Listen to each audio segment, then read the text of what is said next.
morning, good afternoon, good evening, wherever you are in the world. My name is Ingram Jones, and I have with me world-class trainer, mentor, and student of the game, Uncle James Ali Bashir. Uncle, how are we doing? I feel pretty good. I feel pretty good. Okay, so it's been a while since we last spoke. The last time we were talking about Usyk and preparing for his fight against Glowacki. So, Yes. how's that going? Has the preparations begun yet for that? Yes. Well, he's in the mountains right now, preparing himself for the physical stress of the sparring. So he's getting prepared physically. So, how does that work with your commitments with Klitschko? It works out fine. We have different times that we're gonna be working together. So it works out uniquely because Usyk is gonna challenge for the title on September the 7th, and from there I'll go directly to camp with Latimer. Okay, so the cancellation of the fight between Fury and Klitschko has worked to your benefit. Oh yes, yes. Well, I was in a good place because Usyk, remember, got injured too. Ah, Prior to Fury getting injured, Usyk had a small injury okay, that postponed this because he was supposed to have a warm up fight leading into the fight with Glowacki. okay. So let's talk about some big news or a big fight this weekend. At least in the UK, it's a big fight. Um, Dillian White, who I'm sure you know of, Yes, I know Dillian very well, and Dave the White Rhino Allen. and I know Dave. I know Dave. So, what are your thoughts about this fight? It's it has the chemistry to be a really good fight. The emotional, physical, and technical chemistry. It has the looks of what could turn out to be a good fight. What are the strengths and weaknesses of both guys, do you think, coming into this one? I won't mention those strengths and weaknesses leading up to the fight because they're going to hear this too. Right. So I'll stay away from that, Okay. out of respect for both guys. And every human being has strengths and weaknesses. It's just a matter of who can capitalize on the other's weaknesses the most. That's a very diplomatic answer, that is. Now let's talk about the fact Dave Allen's taking his fight in 3 weeks' notice. Would you advise him to take a fight against Dillian White? Or do you think that the whole story about Dillian White's really more myth than actual substance? Because at the moment, Dillian White is based on the fact that he fought Anthony Joshua, he rocked Anthony Joshua, but still got knocked out. And hasn't fought anybody else apart from that fight against Anthony Joshua. And for Dave Allen, his last fight he fought Jason Gavin, and as soon as Allen seemed to hit Gavin, Gavin didn't want to know, and was just holding on to David for 4 rounds. I I believe, and I've always believed that the mental state of a boxer is so much more important than the physical state. Right. The technical state is applicable, but more so the mental state. As a man thinketh, then so is he. I think that both guys are mentally ready for this fight. I don't think the fact that he took the fight on 3 weeks' notice is going to affect him because somehow I believe that he just wasn't just sitting on the porch, prior to the boxing match. I think he was still inside the gym doing some things. So I dismiss that totally. That's neither here or there with me. Right. I think that they're both emotionally charged. I think both of them want to make an impression on the boxing pundits. I think that both of them are willing to lay it on the line to be great. I think both guys really want to lay it on the line to be great. And the one thing that I like about the British boxers, they're stepping up. They're stepping up in a big way. Kell Brook stepping up against Gennady Golovkin. and these two guys meeting at this stage, because here in America, everybody is a scientist. Everybody is a scientist. This is not the right time. That's the right time. This is not the right way. That's the right way. But the British boxers are laying it on the line to be great, and I respect that, and I embrace that, and I still say that that's first and foremost what boxing is all about. The people don't want to see politicians; they want to see fighters, and these two guys are putting it on the line the same way that Dillian and Joshua did. So yeah, I respect that. If you were managing the career of Dave Allen, would you be saying to Dave, with 10-0 record or 10-1 draw record, would you be advising him to be fighting Dillian Whyte now? Economically, no. Potentially, for the potentials ahead of him, no. But I would not waste a lot of energy trying to discourage him.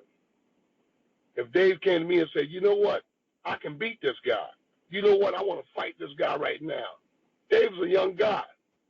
One loss doesn't end the career, It seems in this era that one loss does seem to end a career, or it seems to, you lose your unbeaten record suddenly, you're not a good fighter. Yet the likes of Ali, Tyson, Foreman, Lewis, Sugar Ray Leonard. But if you look back, yeah, exactly. If you look back at Ron Lau, Ernie Shavers, Kenny Norton, all of these guys were always crisscrossing the boxing globe, confronting each other.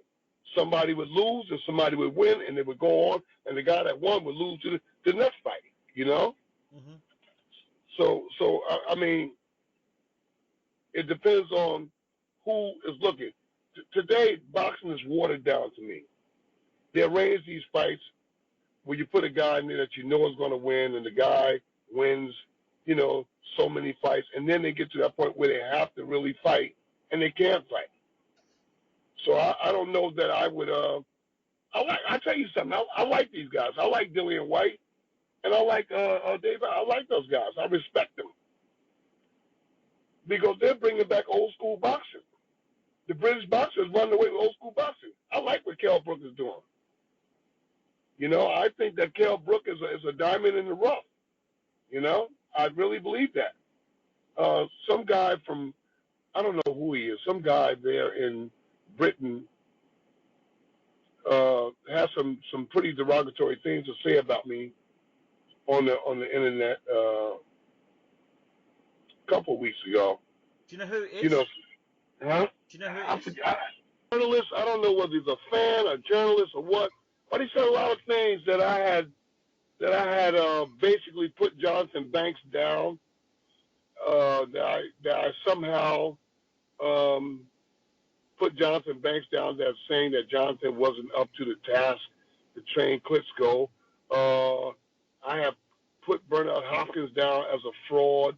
I think he took little tidbits of my conversations with you and formulated it into his own tirade.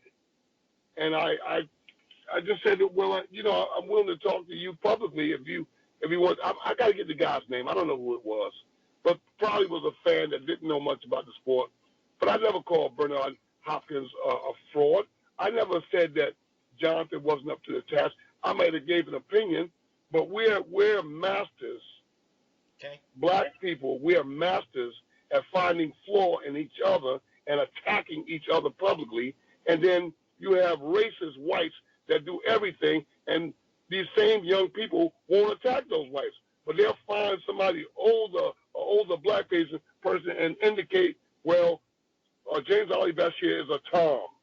A Tom, I followed Elijah Muhammad in the late 60s all the way to the time that he died.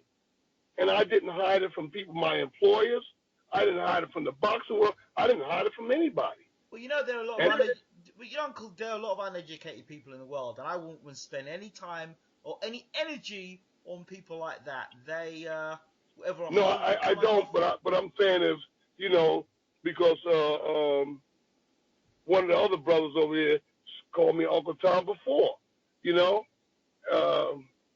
the boxer, what's his name? Chisora. Chisora. You know, But and that's he another. called me. But these people don't do research. People don't sit down and understand and do their research. They don't do Right, research. They're right. not journalists. They're not people But who sit down my and. challenge to that young brother that just said something, and to Chisora, what have you done to give back to the black community? Empty I barrels have a make track record.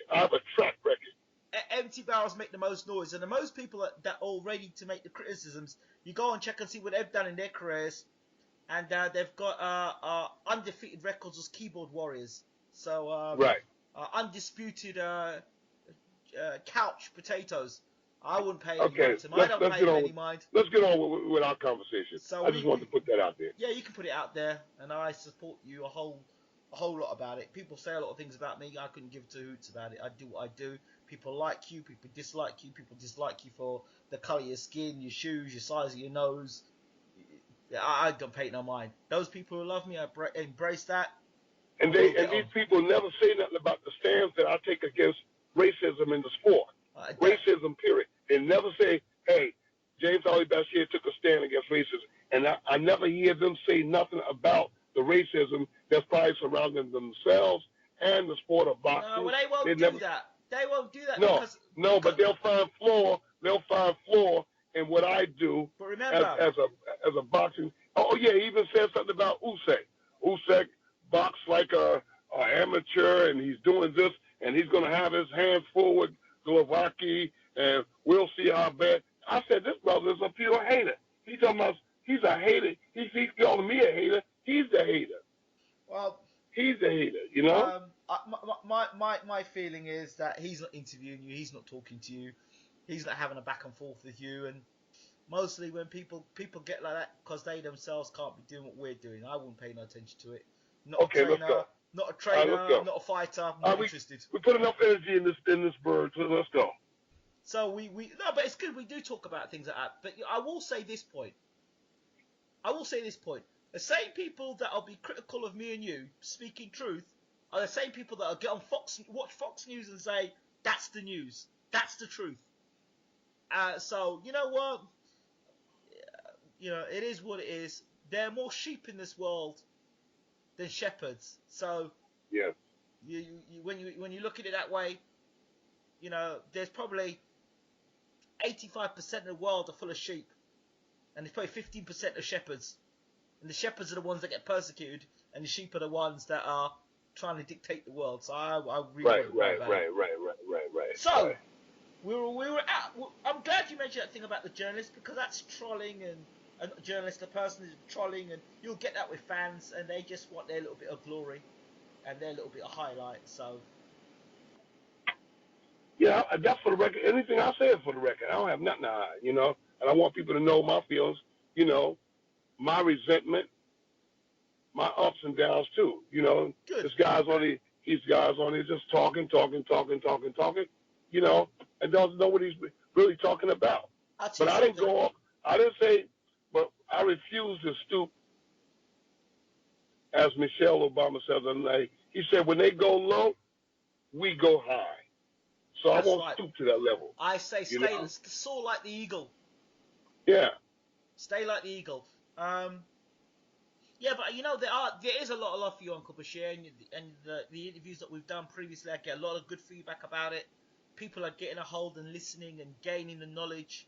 And when my position is to give my opinion, my perspective, and sometimes I leave room that sometimes I can be wrong. Hey, I'm not perfect. I make mistakes too. In my assessments, in my judgments, I make some mistakes. Hey, work with me here. Teddy Atlas and Freddie Roach are they don't make mistakes. No, of course not. Of course not.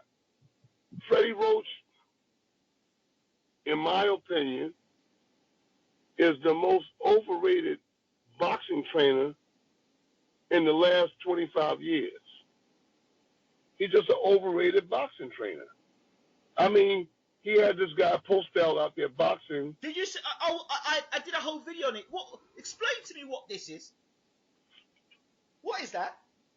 You're meant to be ranked 1 or 2 in the world as a light welterweight. This would be the 2 best light welterweights in the world. The guy did not know how to close a range down. The guy could only throw straight punches. The guy didn't throw combination punches. The guy didn't throw body punches. The guy, I'm not saying that he would have beat Crawford whatever he had, you know. But he didn't create opportunities. But he didn't show me anything special. He didn't show me anything special. He didn't show me anything to be at that level of boxing. He didn't show me nothing. The thing is, if this is meant to be one of the best light welterweights in the world, okay, or sold as the 2 best light welterweights in the world, my concerns are this. A guy who doesn't know how to close the range down. A guy that doesn't know how to put his punches together. A guy that doesn't know how to throw body shots. A guy that did not throw one left hook or right hand. I mean, I'm sitting at the screen and I'm watching. I'm saying, you've allowed Crawford to exit every time, either to the left or to the right. At no point when Crawford went to left did you try and throw a right hand for him to move into it. Or go to right and throw a left hook. You didn't even attempt to do that. You didn't try and create any openings. You didn't create any chances for you to get yourself into the fight. You fought at the same monotone pace, all doing the same rubbish round after round, and the great, legendary Freddie Roach, what did he say? He ran his mouth off for the whole time. He lost the entire fight. He lost every single round. He never won a round. Don't get me wrong. How do you be at that? How do you be at that level? How do you be at that level and you don't win a round? How do you be at that level and don't win you didn't win a round? I mean, you didn't even. I can count the body punches that the guy threw.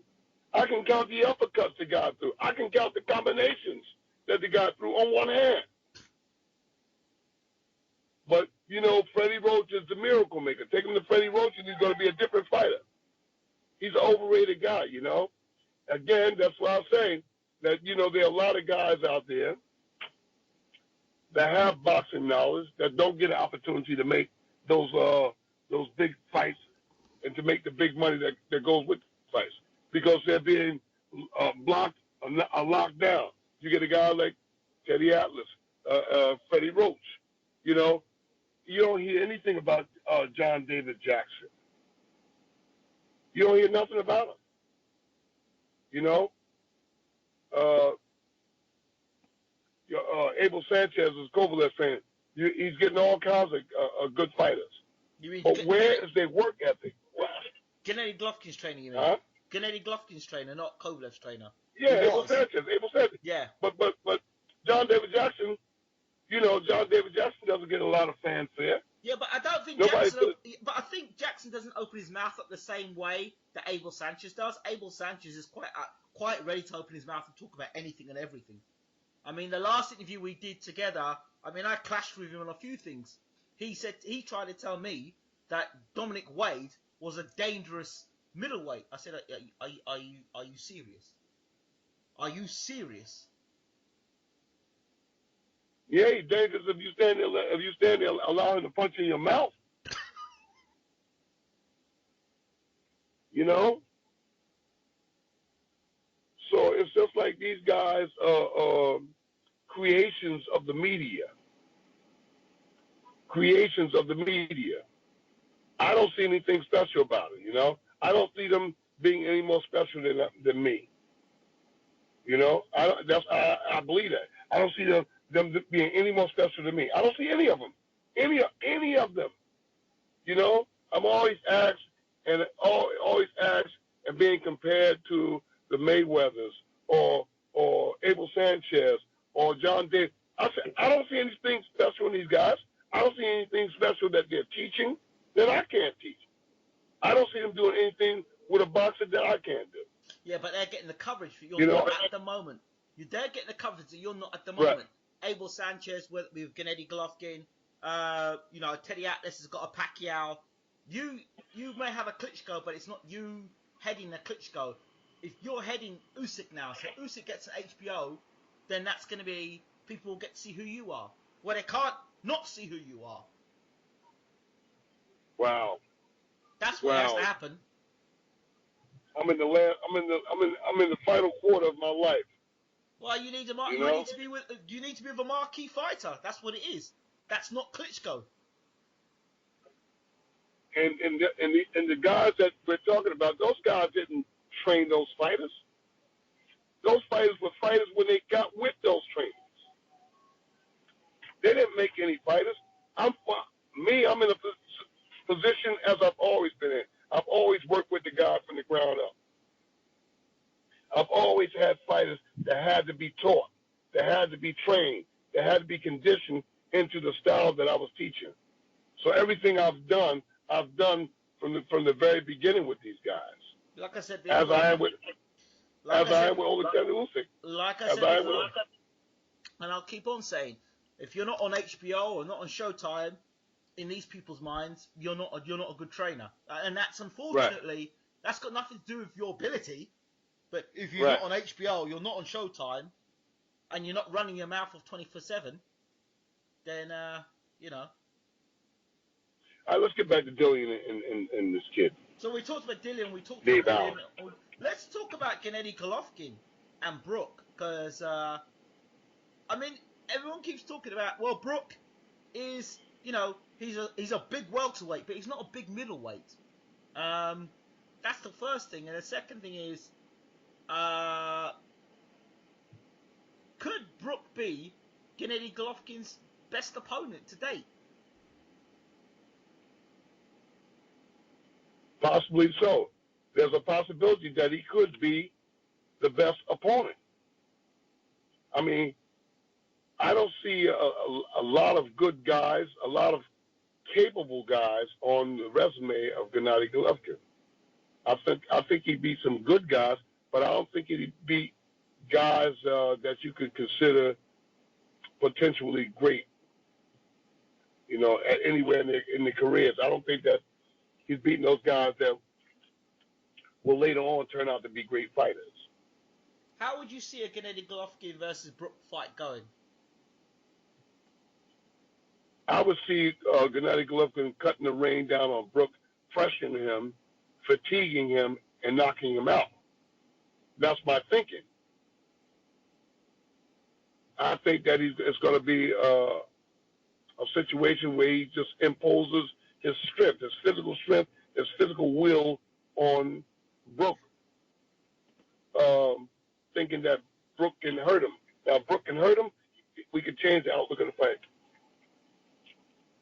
But I think also that Brook has a good chance to box. And if he can take him in the late rounds, if he can survive and get into the late round boxing, hey, who knows? He might get upset. Yeah, but the thing is, there are certain things that are concerning. That Carson Jones fight, people say, well, it was a long time ago. The holding against Porter and getting rocked by Sinchenko. You get rocked by Sinchenko. This is Gennady Golovkin we're talking about here. And the one thing we know this guy can do is punch and punch. Yeah, that's what I'm saying. Yeah. I think, as I said initially, that Gennady Golovkin would crowd him, rough him up, and get him out of there. He's just too little. He's just too light in the behind. We talked about the Abel Sanchez method with Terry Norris, and now he's doing the same thing with Gennady Golovkin, bringing guys up. Yeah, he's trying to stroke Mayweather into fighting him, because everybody that with eyes and anybody that know anything.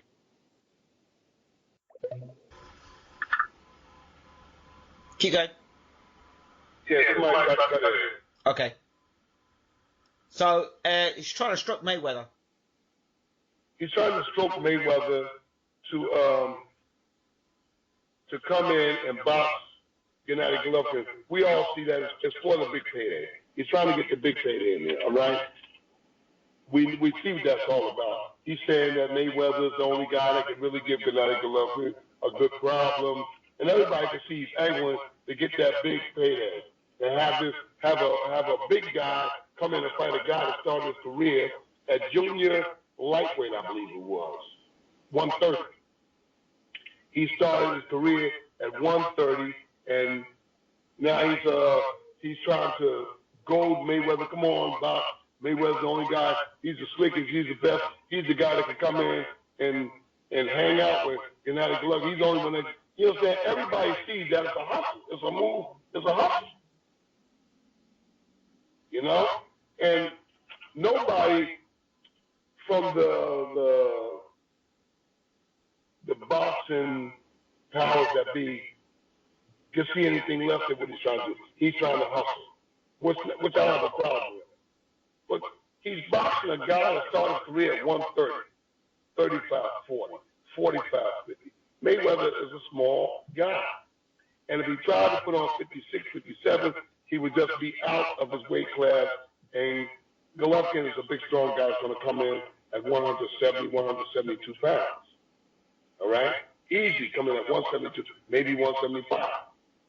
But my thinking is that he said Mayweather's the only guy that can give Gennady Golovkin a problem.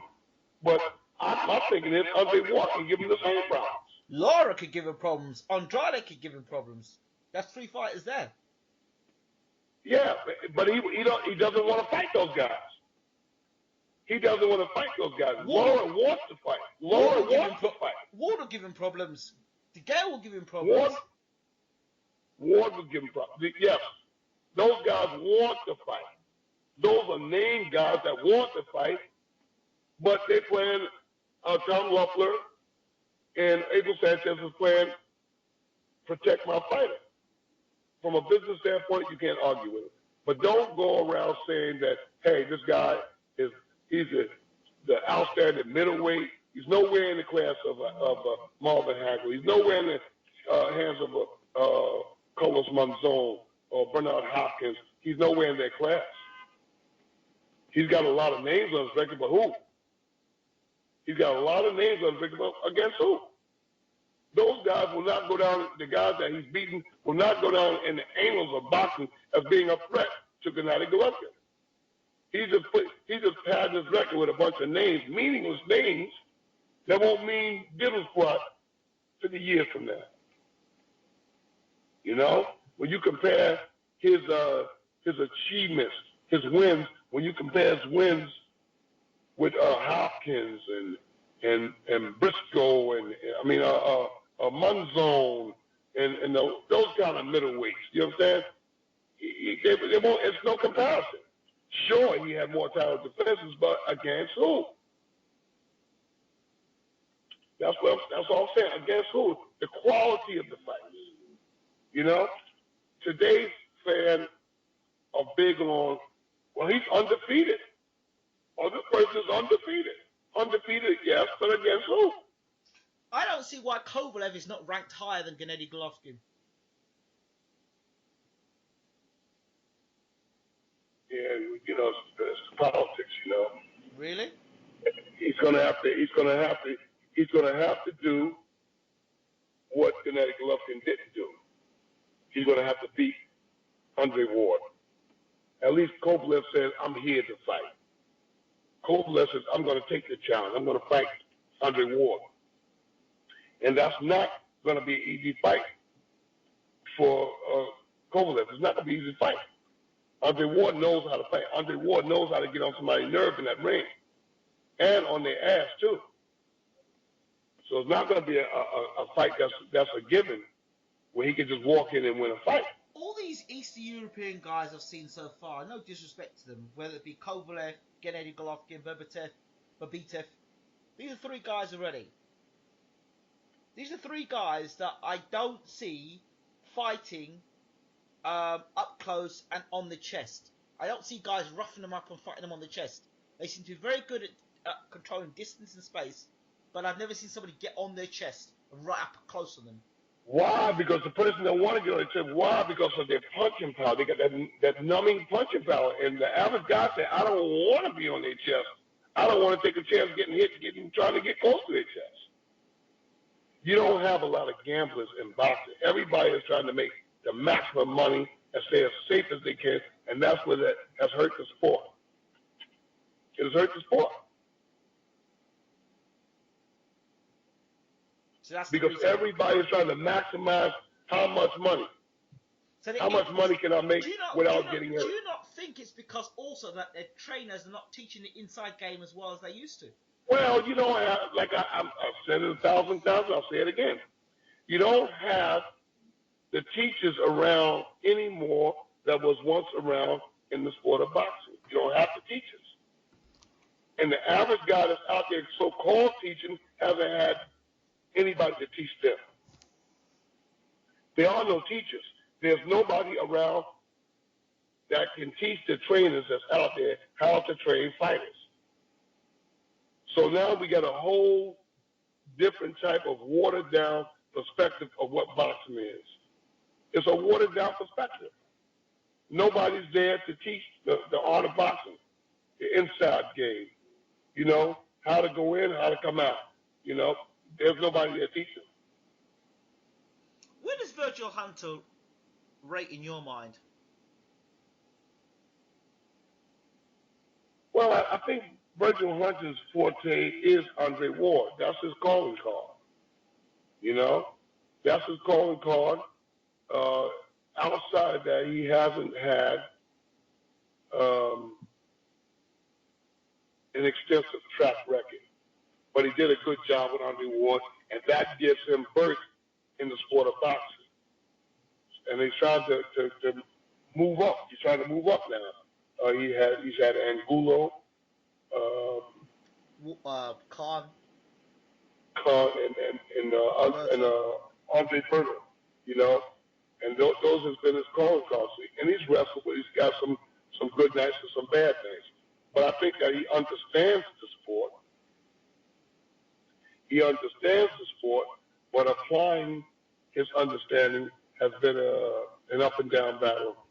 You know, an up and down battle. He's had some successes, but again, Andre Ward is his calling card.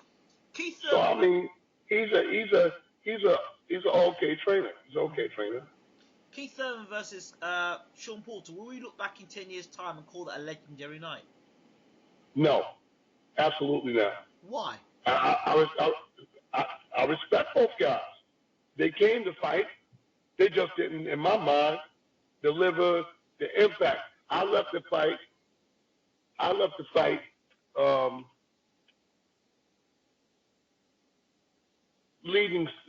feeling like there was something to be desired.